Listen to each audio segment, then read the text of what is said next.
მოგესალმებით, ჩემო ძვირფასო მეგობრებო, მე მქვია ვიქტორია, კეთილი იყოს თქვენი მობრძანება აქ და მოდი დღეს ვნახოთ თუ რა მესიჯი აქვს სამყაროს თქვენთვის ახლა ცხოვრების ამ ეტაპზე.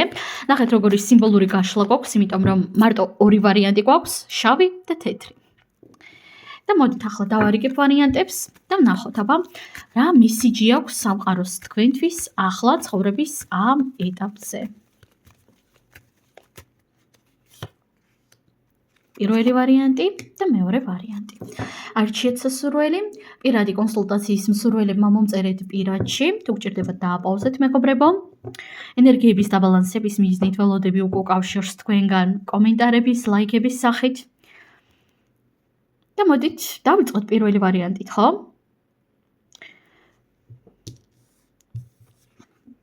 არკანი მთვარე. მთვარე. მეგობრებო, მთვარე არის ყველაფერი, რაც კავშირში არის ჩვენს გვეცნობიერთან და ჩვენს ბნელ მხარესთან. და იცით, რატომღაც სანამ გაშლას დავიწყებდი, აი სიმბოლურად დავაყენე ხო, ქვები შავი და თეთრი. ფიქრობდი, რომ სავარაუდოდ აქ იქნებოდა რაღაც გარკვეული მესიჯები დუალიზმთან დაკავშირებული, ბნელ და ნათელ მხარესთან დაკავშირებული. ზოგადად ადამიანის ცნობიერის და ქვეცნობიერიც უამრავი არქეტიპისგან შედგება, ხო? მაგრამ კონკრეტულად თქვენთვის პირველი ვარიანტი რა მესიჯი არის? თქვენ უფრო მეტად უნდა გაიცნოთ თქვენი ჩრდილები, თქვენი ბნელი მხარე. ბნელი არ ნიშნავს არც ცუდს, არც ბოროტს, არც არ ვიცი, აგრესიულს, არც ნეგატიურს, ხო? ბნელი არის თქვენი უარყოფილი მხარე.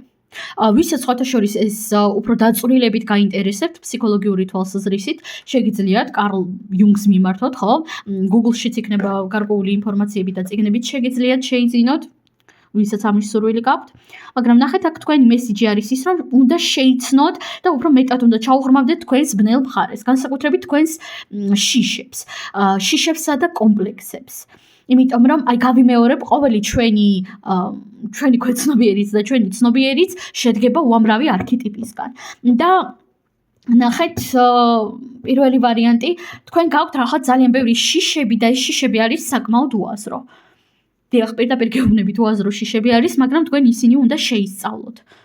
უნდა ჩაუღრმავდეთ და უნდა შეისწავლოთ, უნდა გააკეთოთ დასკვნები, საიდან მოდის თქვენი ესა თუ ის შიში, ხო? და ნახეთ, რატომ არის ჩვენი ბნელი მხარე, ბნელი, რატომ არის უარყოფილი. ზოგადად ყოველი მიზეზი ძალიან ინდივიდუალური არის და ძალიან ბევრი მიზეზები შეიძლება იყოს, მაგრამ ხშირ შემთხვევაში ეს მოდის გარკვეული კულტურული ზეგავლენებიდან, როდესაც ჩვენ ბავშვობაში გვეუბნებიან, რომ ესა და ის არის სირცხვილი, ესა და ეს არის ცუდი, ადაპტაციის სურვილის გამოც მოდის ხოლმე, ხო? საკუთარი რეალური მეს უარყოფა. და ნახეთ, თქვენ აღარ უნდა უარყოფთ თქვენი გარკვეული მხარეები. პირიქით უნდა მოусმინოთ მათ. უნდა დაფიქრდეთ, ახლა ამ ეტაპზე აუცილებლად უნდა დაფიქრდეთ და ჩაუღრმავდეთ თქვენს შიშებს. სხვათა შორის მე მინდა რომ შემდგომ აუცილებლად ამ დღეებში ვეცდები გავაკეთო თქვენთვის საჯარო გაშლა თქვენი ჩრდილების თემაზე, რათა მეტად ჩავუღრმავდეთ, რა ჩრდილები უნდა მიიღოთ, როგორ მიიღოთ და ასე შემდეგ. მაგრამ ახლა მესიჯი ასეთია, მიიღე შენი შიშები. დააკვირდი შენ შიშებს, საიდან მოდიან ისინი. და იცით, ახლა გამომიჩნდა ასეთი აზრი, რადგანაც მე ცოცხალი ადამიანი ვარ, რომელსაც აქვს TikTok-ი. მე TikTok-ს ვსკროლობდი და წავაწყდი ბიმბო სტეიციზმის ასე ვთქვათ კულტურას. და რა თქმა უნდა ტერმინოლოგიებით არ გაგაწვალებთ, უბრალოდ ძალიან კარგი შედარება მოვისმინე ერთ გოგონასგან, რომ წარმოიდგინეთ, განსაკუთრებით ქალებო თქვენ მისმინეთ ახლა, წარმოიდგინეთ მოხუცი, ნაგლი ქალი და დაფიქრდით. იმ ქალს მაქსიმალურად უკაცრავად ფრანგულისთვის, მაგრამ ფეხებზე კიდია მისი წონაც, გარეგნობაც, აბსოლუტურად ყველაფერი. ის თავდაჯერებული არის თითქოს თავიდანვე, ხო? თავიდანვე თავდაჯერებული არის. არა სილამაზის, არა გარეგნობის, არა იმის გამო რომ რაღაცას მიაღწია ან ვერ მიაღწია. აი გაიხსენეთ ასეთი პერსონაჟები ფილმებიდან, სერიალებიდან, განსაკუთრებით კომედიებიდან. გასაგებია რომ ცოტა ზედაპირული შედარება არის, მაგრამ თქვენ შეიძლება ძალიან ლამაზი იყოთ, ძალიან კარგი იყოთ, ძალიან ბევრს მიაღწიოთ და გადააღწიოთ, მაგრამ ოდნავადაც კი ვერ მიუახლოვდეთ ასეთ ნაგლ ბებიას თავდაჯერებულობით, ხო? მე არ ვამბობ იმას, რომ სინაგლე არის კარგი, ან ფეხებზე უნდა დაიკიდოთ, ან გარეგნობა, ან ის, ან ეს, ხო? რა თქმა უნდა, ამას არ გეუბნებით, უბრალოდ ნებისმიერი თავდაჯერებულობა მოდის შიგნიდან, ხო? და როდესაც ჩვენ გვეშინია, როდესაც ჩვენ გვაწუხებს რაღაც გარკვეული კომპლექსები და შიშები, ამ დროს ჩვენ უნდა ჩავუღრმავდეთ მათ და დავფიქრდეთ, საიდან მოდიან ისინი. ხვდებით ხომ, რასაც ვგულისხმობ? აი, ასეთი მესიჯი არის თქვენთვის პირველი ვარიანტი. არ შემეძლო ეს მაგალითი არ მომეყვანა ახლა თქვენთვის, იმიტომ რომ ვიგრძენი რომ უნდა მეთქვა.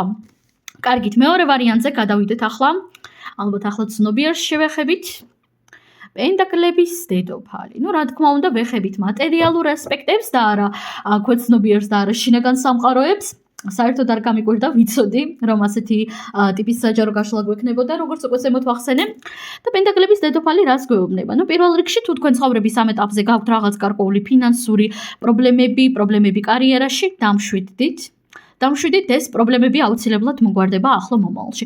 თქვენ აქ სამყარო პირდაპირ გეუბნებათ იმას, რომ შენ, ჩემო შვილო, სამყაროს შვილო ხარ დაცული, შენი ფინანსური ენერგიაც არის დაცული და რომც ახლა გქონდეს რაღაც გარკვეული ფინანსური ენერგიის კრიზისი ან კარიერული კრიზისები, შენ ამ ენერგიებიდან აუცილებლად გამოხვალ ახლო მომავალში და აუცილებლად მოგენიჭება ახალი ძალა, ახალი ენერგია და აუცილებლად იგრძნობ იმას, რომ მყარად გახარ მიწაზე, მყარად გაქვს მიწაში შეშვებული ფესვები, მატერიალური ასპექტით. აქ უკვე მინდა რომ ერთი არკანი მაინც დავამატო, მეგობრებო, მესიჯი სამყაროსგან მეორე ვარიანტისთვის, აბა ვნახოთ.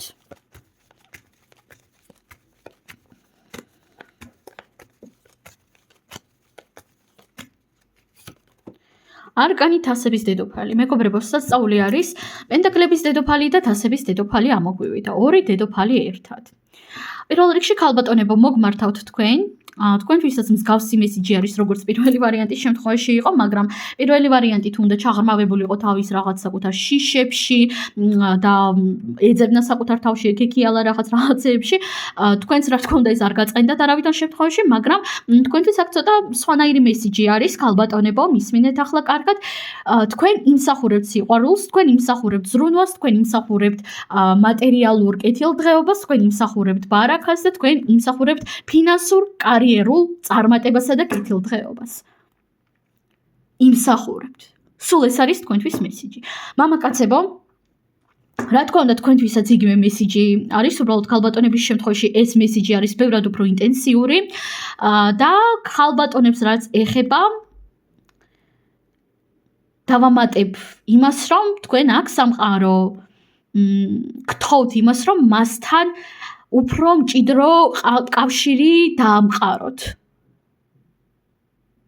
შეგიძლიათ რაღაც პატარა ზღვენი გაუკეთოთ სამყაროს, ხო? უბრალოდ მადლიერების ნიშნად. განსაკუთრებით პირველ თებერვალს ჩვენ იმბოლქის დღესასწაული გვაქვს, იმბოლქის ალტარი შეგიძლიათ გააკეთოთ. შენ შედიხარ ბუნებასთან სინქრონში, ბუნებასთან ჰარმონიაში და შენ ყველაფერი გამოგივა. შენ იმსახურებ ყველაფერს კარგს, იმსახურებ სიყვარულს უკვე ისეთად როგორიც ხარ. აი ესეთი მესიჯი არის ყველასთვის, მამაკაცებისთვისაც და ქალბატონებისთვისაც. უბრალოდ აქ ქალბატონებისგან სამყარო უფრო მეტ სინქრონს ითხოვს საკუთარ თავთან. სულ ეს არის მეგობრებო, მე თქვენ ამაზე გემშვიდობებით. უღრმესი მადლობა, წარმატებები და ნახვამდის.